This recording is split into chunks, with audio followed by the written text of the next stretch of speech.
Let's face it, most of us were never taught how to talk to people. We were taught to read, write, and calculate the area of a triangle. But nobody pulled us aside and said, here's how you make someone feel heard. Here's how to talk so people actually want to talk back. Here's how to be remembered after a single conversation. Yet, deep down, we know this is what moves the world. That job you want, that partner you admire from afar, that mentor who could change your life, all of it hinges on one thing: the ability to connect. And that, my friend, begins with the art of conversation. You might think great communicators are born that way, that charisma is something in their DNA. Wrong. Great conversation is a skill, just like cooking, coding, or playing guitar.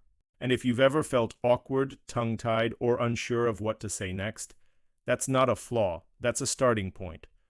According to a Harvard study, the quality of our conversations is directly linked to our sense of happiness and fulfillment in life. In fact, those who had meaningful interactions daily reported 12x higher satisfaction than those who didn't. Think about that. Not money, not fame, but conversation. The one thing most of us overlook. Here's something most people get wrong. They try too hard to be interesting, instead of being interested.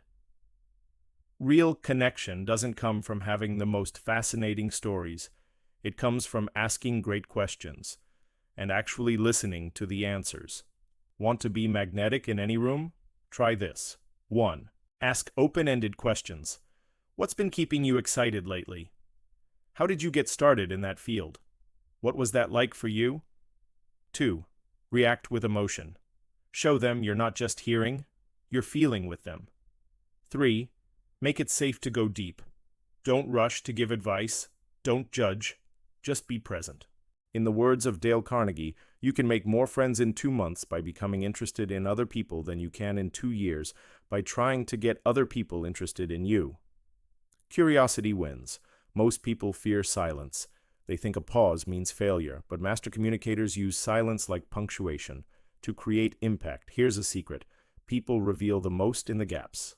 If you don't rush to fill every second with words, they'll go deeper. They'll open up. They'll feel heard because you gave them room to be heard. Silence says, I'm not rushing you. I'm here. I value what you have to say. That's power, and it requires confidence, not just in yourself, but in them. Human beings are wired for connection. When we feel seen, we trust. When we feel understood, we open up. That's where mirroring comes in. Not in a manipulative way, but in an empathetic way. If they're speaking slowly and softly, slow down. If they're animated and expressive, match that energy. Use their phrases, match their body language subtly, repeat key words they emphasize. This tells the brain, we're alike. And once that happens, walls fall, defenses drop, connection happens. Even FBI negotiators use this technique. If it works in hostage situations, imagine what it can do at a job interview or first date. Facts tell, stories sell. Want to be unforgettable? Learn to tell your story, not as a list of events, but as a journey.